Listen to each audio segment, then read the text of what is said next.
أعوذ بالله من الشيطان الرجيم بسم الله الرحمن الرحيم الحمد لله الصلاة والسلام على رسول الله ثم أما بعد السلام عليكم ورحمة الله وبركاته. خب کتاب ریاض الصالحین رسیدیم در حدیث 605.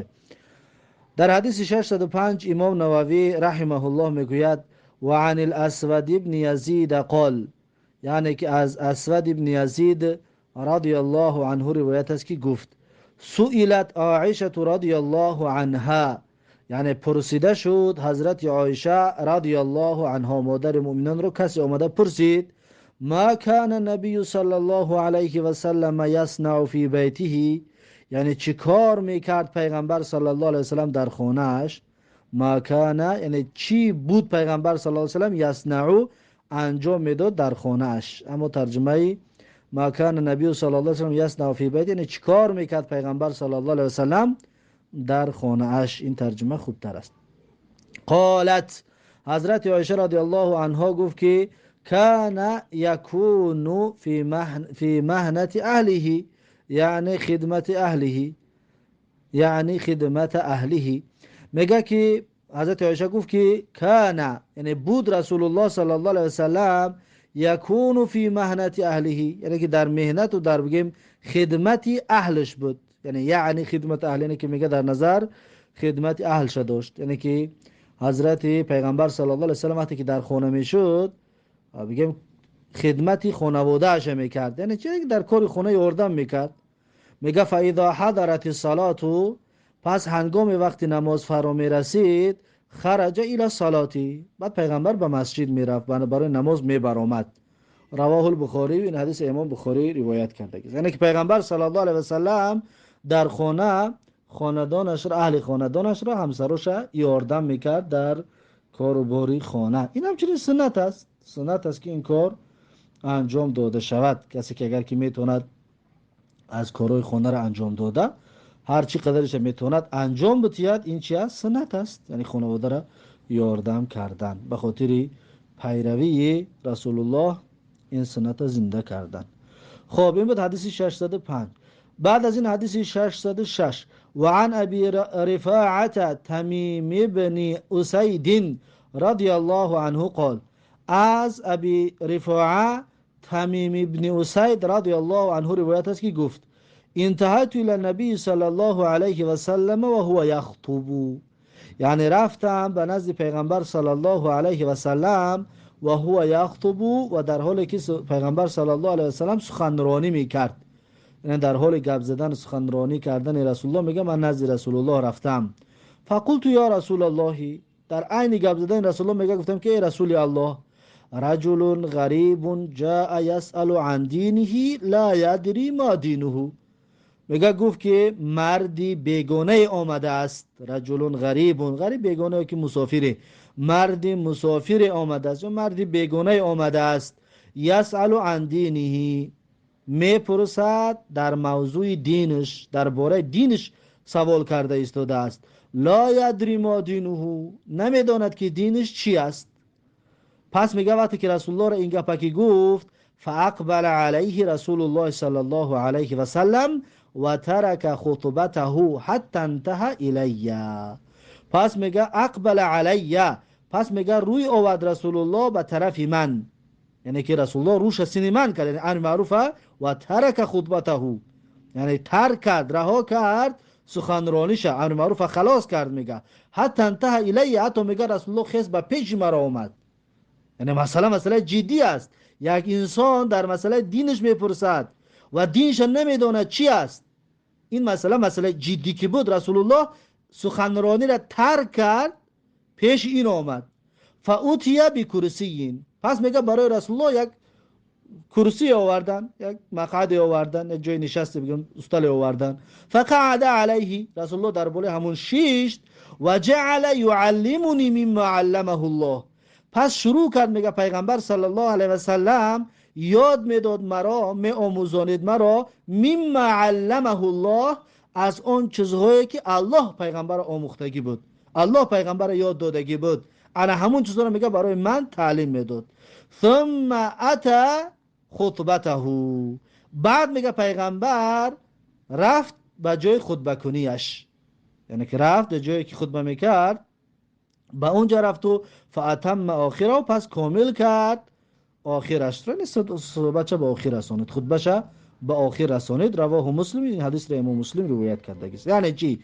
یعنی از این حدیث فایده های زیاد به دست آورده می شود که یک مسئله عمومی یا مسئله شخصی شود، ای فرد شود، در این صورت ما نگاه میکنیم مسئله را، اگر عمومی این مسئله شخصی به عمومی هم فایده رسانده بتواند، عمومی را ترک میگیم. چه رسول الله امر معروف به مردم میکرد، او را ترک کرد، آمد این مرد را دین یاد داد، یعنی این را دین یاد دادن همچنین به فایده کی شد؟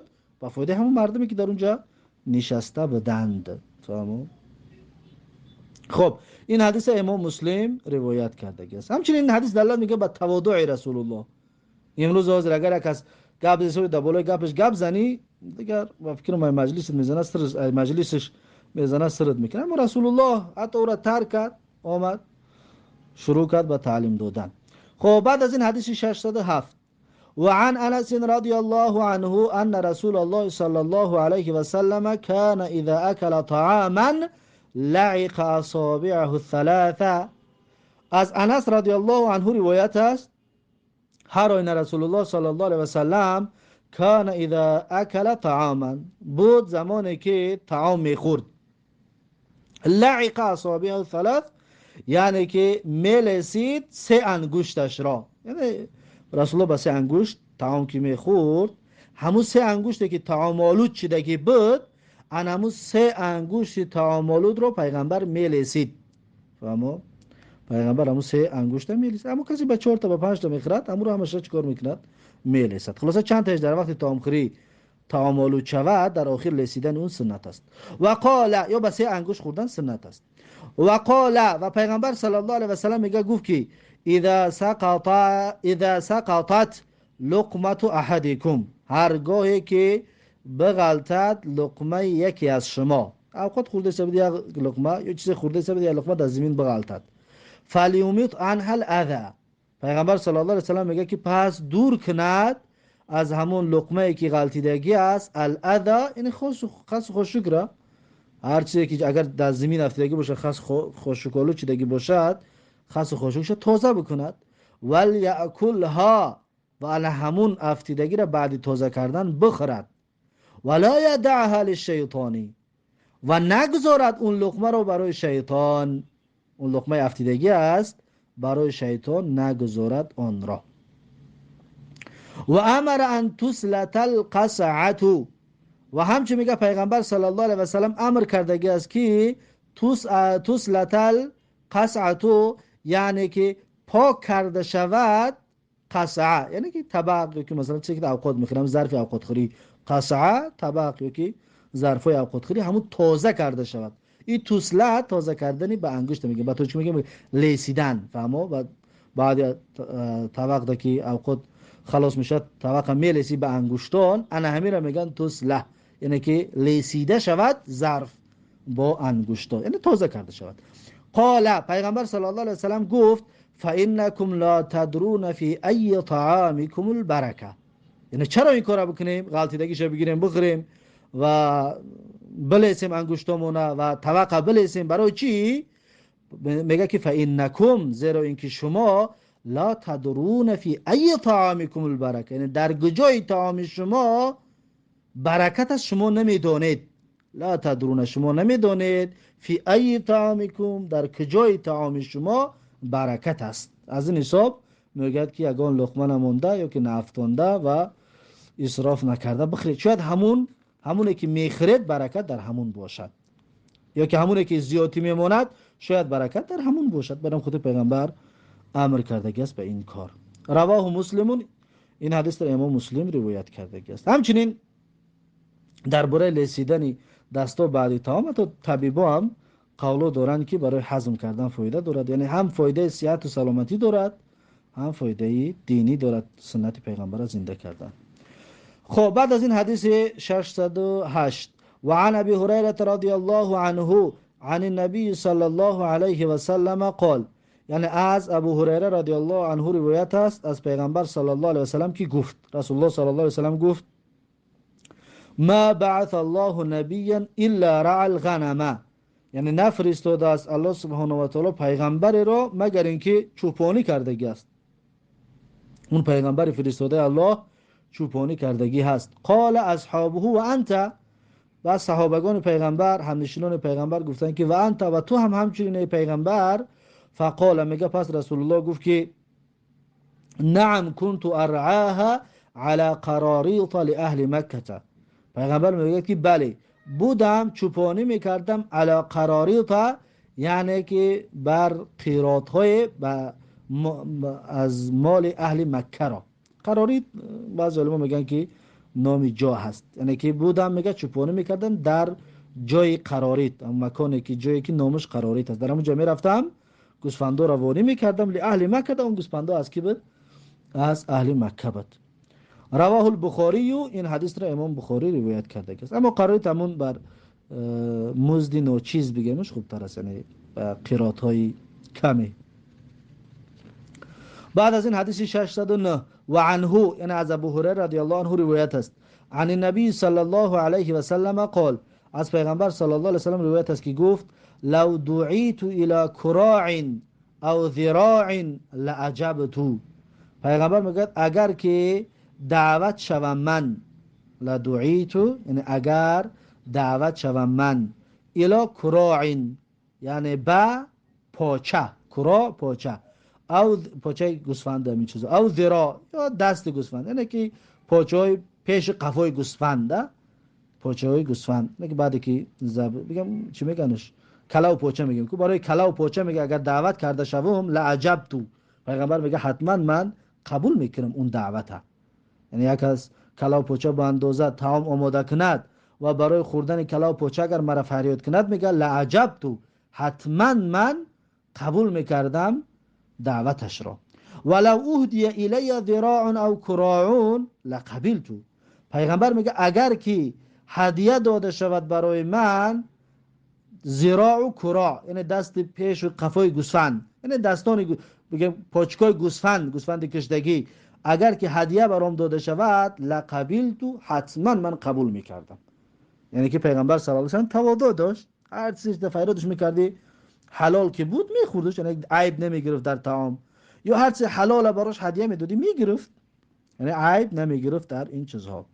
رواه البخاری، این حدیث را امام بخاری روایت کرده است.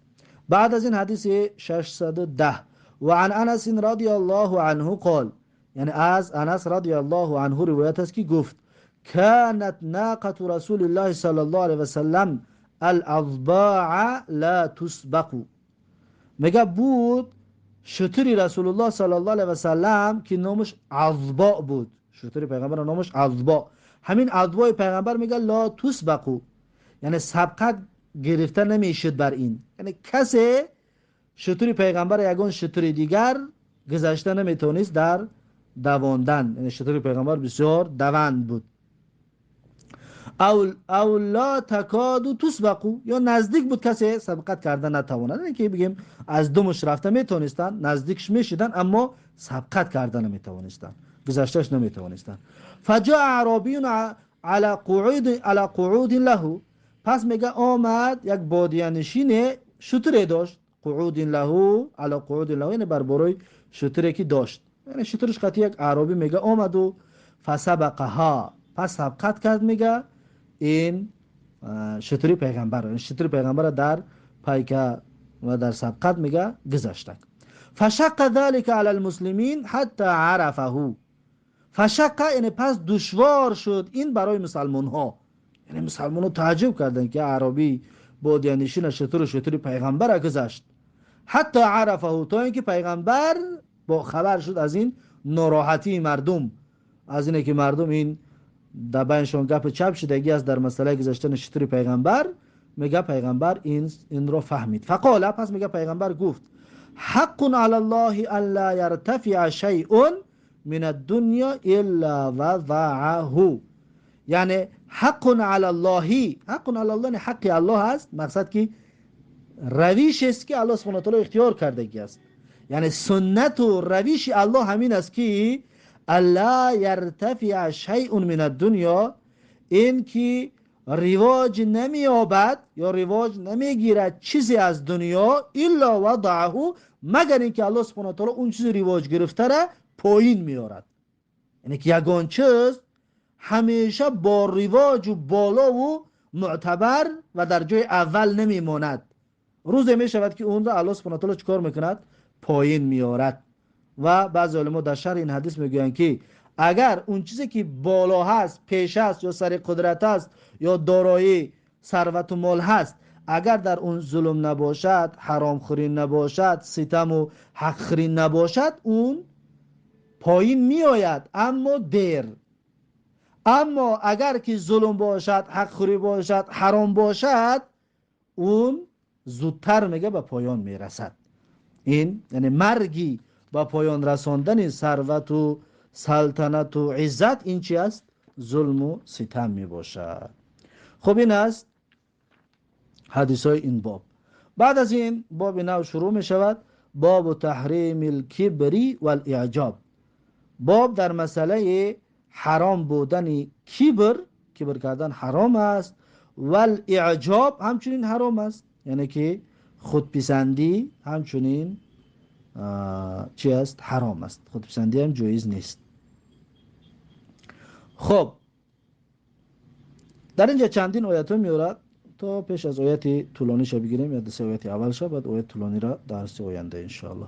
قال الله تعالی، اولین آیت میارد میگه الله سبحانه و تعالی گفت که تلک الدار الاخره، یعنی که آن دار آخرت است، آن دار آخرت است، یعنی آن خانه آخرت است. نجعلها للذین لا یریدون علوا، نجعلها یعنی همون دار آخرت را قرار میدیم ما للذین برای کسانی که لا یریدون علوا نمیخواهند تکبری را، برتری و خودپسندی را نمیخواهند. الله سبحانه و تعالی میگه بهشت دار آخرت برای همین طور انسان ها هست که تکبر نباشند، کبر نداشته باشند.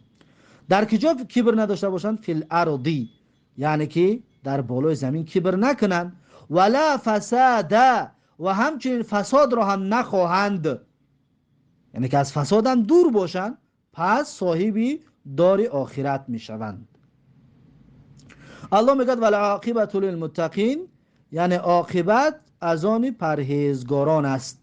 عاقبت یعنی که کامیابی و سربلندی و در آخر خرسندی برای کی است؟ للمتقین است، برای انسان هایی که پرهیزگار هستند. این یکم آیت. آیت دوم و قال تعالی، الله سبحانه و تعالی گفت ولا تمشی فی الارض مرحا، و نرو در بالای زمین مرح، یعنی مغرورانه، متکبرانه.